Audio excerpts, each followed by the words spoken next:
Madam President, today is Kashmir Solidarity Day. It's a time for us to reflect on the many Kashmiris who have been killed, raped, tortured and injured in their plight for self-determination over the past 70 years. They're not asking for charity. They're asking for their rights promised to them through UN resolutions. The world cannot turn a blind eye to the grave human rights violations suffered daily in the Indian-controlled Kashmir. The use of pellet guns on children as young as 9 is despicable and has been condemned by Amnesty International. Their use must be banned and the Public Safety Act needs to be reformed so that Indian soldiers are accountable for their actions. We need change, progress and action, not just words on this issue.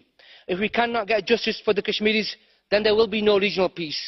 Markets and trade can never be more important than lives and human rights.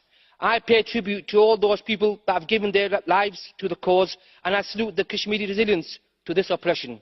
Their sacrifices must never be forgotten, and we need to support the occupied Kashmiris to stop their persecution and suffering, as well as finally giving them their right to self-determination. Thank you, Madam President. हम ला रहे हैं सरेआम, हम आ रहे हैं सरेआम।